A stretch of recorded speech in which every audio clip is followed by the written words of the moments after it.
Hello, my name is Joseph Carlson, and this is episode 178 of Gaming with Grief, and I'm calling this episode Guardians of the Galaxy Spoilercast, but I want to remind you guys that this podcast will hit my website, www.gamingwithgrief.com, Monday morning at 7 a.m., so please go there, leave a comment, let me know what you think of the show, or if you have a suggestion, leave it there. You can also write to me at gwgpodfellows@gmail.com, same thing, write to me there, leave a suggestion, let me know what you think of the show. If you have a question, I'll answer it. If you have something you want me to read or whatever, just leave it there. You can also subscribe to the podcast on either Apple iTunes, the Google Play Store, Spotify, and the audio for the episode goes up on YouTube day and date that it hits the website. So go there, leave a comment, again, question. You know, if you subscribe to the podcast, give me all the stars, the likes, the subscribe, stuff like that. You can also find me on Twitter at JustLittleJoe. I want to start out by just saying there's going to be full spoilers for Guardians of the Galaxies. I'm not going to go over the plot point by point. Again, this game has a lot to do with grief, but I'm gonna spoil major plot points about the game. Major things there I'm gonna just talk about. Major things with character motivation, what I thought was good or bad, stuff like that. But it's gonna be major spoilers for big plot points of the game. So if you haven't played the game, you might want to either wait till you're done playing it to listen to this, or if you don't care, you can listen and I guess have a good time. Hopefully I'm relatable, understandable. Where I'm going with points. Anyway, so I finished Guardians of the Galaxy. It was frustrating. I've said this many times on the podcast, but I do find myself when I get close to completing things, you just want to get done. My wife and I hadn't eaten, and she was trying to get me out of the house. We were going to go get this noodle bar near our house. I've just realized that there's that feeling of when you get so close to finishing a book, a movie, game, like you just want to get done with it. And again, I've said in my other podcast when I've talked about this game, the combat isn't the best thing ever. I mean, I've seen some criticism of combat from other outlets, and what I've noticed is there was no ramp. And I've complained about the ramp before. I think the biggest problem I had with like the ramp gameplay was I think we played Dark Alliance a couple years ago, and that was really bad. What I mean by the ramp is when you are playing a game, you want to feel that, at least I do, in combat, you want to feel slightly better than the enemies that are around you. You want to feel that you have enough tools to deal with what's in front of you, or at least creative solutions to deal with either, the enemy's health bar or just AoE stuff. And it just felt like I was just at the same level of the enemies, and that almost made me feel like on the back foot. I think there's this kind of delicate balance between being slightly ahead of the ramp and then being on the same level and just being slightly more powerful, which I think is something the game falls flat with. And I think the only reason I'm talking about this is I don't normally talk about, the gameplay or stuff like that. I want to talk about the themes of the game, which I'll get to. But there's like two endings to this game. You have a boss battle. They start the end credits, and I thought, that was pretty interesting. The big emotional beat happened. I really liked it. It had to do with grief. I'll get to that soon. But then you have another boss battle after that, which I thought was totally, it didn't... I mean, they introduced characters and things like that, but I was like, why are we doing this again? And then my game glitched, and I wasn't able to complete some of the tasks. It's that thing where you want to get done, and you can't. So it's so frustrating. So where to start? So let's just, I'm going to spoil, like I said in my my warning before this, I'm going to spoil major beats with this game. And since this is a podcast about death, dying, grief, how games especially deal with that, I'm just going to go over the points of grief of each main character. Not every character, but the main characters that have to do with how they respond to grief. Now, the star of this game, Star-Lord, obviously, Peter Quill, they haven't changed much. If you watch the movies, his mother did die. But in the movies, spoiler for the movies, his mom died of cancer. I haven't read a lot of Guardians of the Galaxy comics. I don't know if that has changed with the comic to the movie. But in this, his mother dies and is very forthcoming with him in the game that he is the heir to a king, a space king, basically. They never say his name. I don't know. Or maybe I missed it in some lore or something I could have read. Anyway, you get your pistols from your mom on like your 12th birthday on Earth. And she says, yeah, these are yours. Your dad was a king. And she dies because the Chitauri army comes to take you. I guess they don't want you to ascend to the throne, but they kill your mother. So she died when you were young. It's terrible and traumatic. I do appreciate the fact that the developers did not kill the dog. I know that's a small thing, but they didn't do it. You just hear the dog bark as it fades away as you guys go to space. So I like that. I like that nobody shot the dog. So Peter's actually dealing with this. He's a literal man-child that got part of his education on Earth, part of it in space. And so what happens is you have to pay a fine to the Nova Corps. You meet, I wrote this down, a Centurion, like soldier named, I wrote it down here. Let's see. You meet a Centurion named Corel, which you had a romantic relationship with about 12 years ago. You go to the Nova Corps to pay a fine. This Centurion, Corel, is on the space station. You have to pay the fine. And then what happens is you have to, you meet Nikki, who is Corel's daughter. It's been about 12 years. You guys had a relationship about 12 years ago. So you're like, wow, is this my daughter? You're under this impression. Through a series of events, Nikki is kidnapped by a cult and experimented on, and she becomes the matron mother of the cult, basically. So she is the person that is basically this ascendant cult. This cult believes in the promise. They will give you what you want, but you have to. There has to be a fulfillment, and you basically have to accept the promise. And what the promise is giving everybody what they want. And of course, you being Peter Quill and your mother dying, you get enraptured by this thing and you see that it's going to give you your mom back, but you know it's fake. In your heart of hearts, Peter knows this is fake and it's not real because your mom died and you can't bring her back. So that's his bit of grief, but he has actually had enough time to kind of deal with it. And yes, he's sad. It comes up that, his mother has died. But he seems to be dealing with it in an okay way. He's not really that mean to the people around him, or I don't know, what would be the word? He's not being a jerk, and he is not being destructive to the people around him. But basically, without getting into too many down the rabbit hole of the story, Corel dies. Nikki, her daughter, was with her, and you see this in a weird flashback. It's a long story, but basically, Corel's ghost tells you have to tell Nikki that I'm dead, and you have to make sure that she accepts that I've died. I know she's young, but she has to come to terms with the fact that I'm dead. And I was like, wow. That's when I talked about last episode. This whole game changed. I thought it was going to be about leadership. Turns it out that most people in this game are dealing with grief, hence them accepting the promise of this cult and them wanting their dead relatives back. And I thought, wow. Drax, of course, famously in the movies and in the game, his wife and daughter were killed. Seems like Thanos, even in this game, it seems like it was by Thanos. And he gives in to the promise. You get hypnotized. He does. And he sees them endlessly. He's just going to spend time with them endlessly. They're going to make dinner. He's going to teach his daughter to hunt, it sounds like. And with the help of Mantis, who is much more powerful in this game, in the movies, she was powerful like an empath, could read people's thoughts, put people to sleep. In this, she can see multiple futures. She's been a little bit like Doctor Strange in the end of Endgame.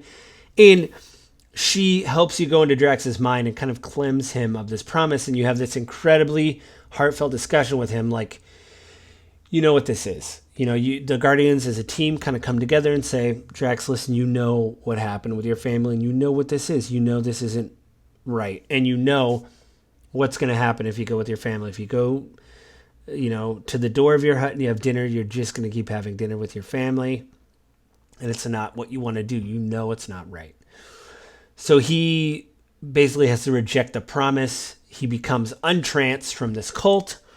And, I was like, wow, that's really powerful.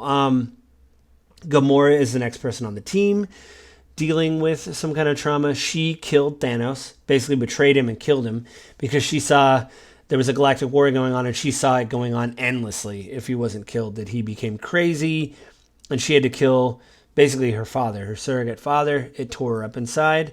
And she also killed Nebula in the game, her sister, because again, it seems like her sister, if I'm kind of reading between the lines, was aligned with Thanos and had become crazy. And so it takes a long time, like it's chapter 13 or 14 in the game, and there's only 16 chapters in the game. She admits the guilt over killing her sister and a little bit of Thanos. And it was really powerful, like, you mentioned, hey, you never mentioned this before. And she said, well, when was I supposed to mention all this stuff? It's not a good conversation starter. I can't really just tell you that I killed my sister and we don't move on from there. And then what I really like about the game is, as Peter Quill, Star-Lord, you can ask people how they're doing later, which I really liked. Rocket has, I just want to, for context, Rocket has a revelation where he was experimented on and he doesn't like water. Because the people that experimented on him to make him who he was just used a lot of water. Like, it sounds like they put him in a submersible tank. So he just has a fear of water, but he overcomes it. And he said, I kind of realized that if it was between all of us or the water, I chose all of us. And then after that, he kind of gets in a good mood, and you can go up to him and say, Rocket, thanks for saving us back there. We all appreciate it, and I can't believe you conquered your fear. And the other Guardians of the Galaxy become positive and actually reinforce. They're like, hey, I can't believe I can't believe you did that. Are you going to take a bath now? And he's like, okay, let's not get ahead of ourselves. In the end credits, they have like Polaroids with like, the recap of the team. He basically made a jacuzzi in the cargo hold and has team building meetings in, which is, if you think about someone that's afraid of the water just building a jacuzzi, that's pretty great. Groot doesn't have as much, because he says I'm Groot all the time. But you do kind of get from some of the files you read about him that he's kind of the last of his kind. And so, like, if you're the last of you, whoever you are, that's got to be terrible. And I like that he, they tie some of their abilities to, your final, they tie their final abilities to like an epiphany. Like, Rocket, through dealing with his fear of water, he gets his ultimate ability, which sounds stupid, but in the game totally makes sense. Peter Quill, I think, gets his ultimate ability. I forget how. But anyway, it's all those kind of things that I think really say a powerful thing. Now, the only thing I'm going to critique is towards the end, you go inside Nikki's mind, much like you went in Drax's mind, and you have to convince her that her mother is dead, or at least she knows her mom is dead, and she keeps replaying the same day over and over in her head, her mom's birthday. You're there, you're the dad, because I think you mentioned it, and she writes it in her journal, so of course that's in her brain, and you have to get a party ready for Corel. Corel's coming home, and you have to get a cake ready. You have to get a projector of the home planet. You want to project the planet up, and you have to get the present ready that you guys got. And there's a series of dialogue choices that you make, and you guys really start talking about grief. You try to talk to her and say, listen, I know what you're going through. I was young. I lost my mom, too. Nikki does kind of push you back. She's a 12-year-old girl. She says, yay. It doesn't matter. Like, I want my mom back, And the only critique I'll say is that, in this situation, it seems like they wrote these scenarios because you can make dialogue choices. And it seemed like when I first did those choices, I made the wrong choice. They made me go back earlier in the conversation. They kind of excised some things for the conversation to move faster. Then I had to make some other choices to console her. And I'll say, I wish there was something like that in real life so you could go back and say, I didn't mean to say that to you. I'm really sorry. But I kind of feel from a design perspective, they were saying, hey, we have so much to say. How do we say all these things, without betraying, the feeling? Because I think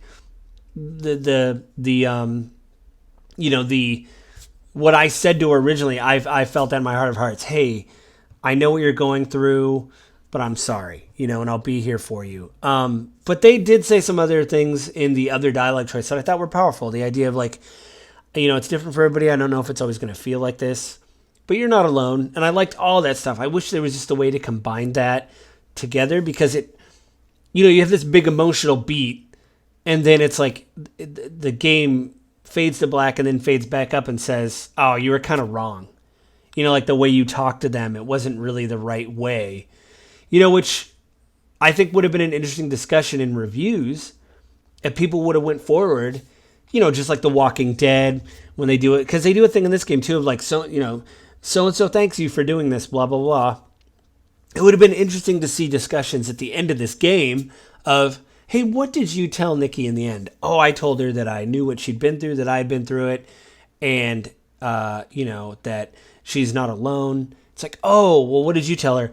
Well, I told her, hey, I'm really sorry, but just know that like you have to make this decision. I can't have you unpromise anything. You have to reject the promise so you can be unhypnotized.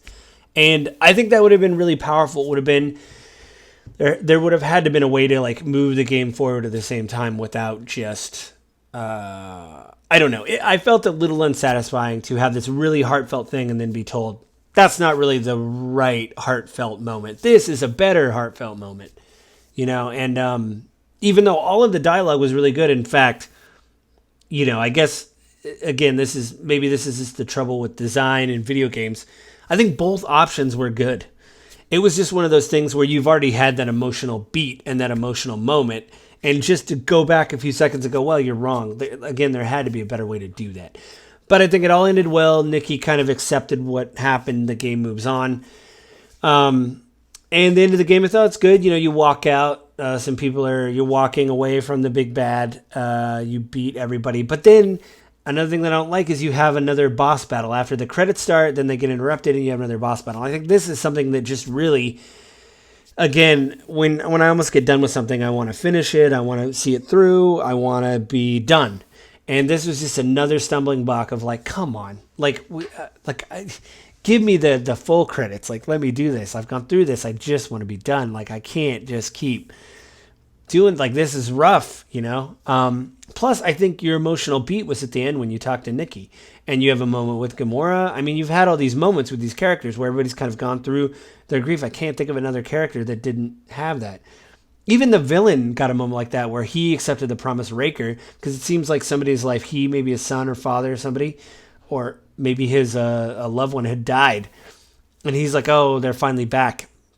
And I think all that's very interesting. But again, I had all those moments. Let me just, fade into the sunset. Don't do this thing where you take it away from me and have another boss fight. I think that was, it would have been not easier on the development team, but if you cut content, if you, feature creep and all, if you say, no, this is the good emotional beat, we kind of want to end on that.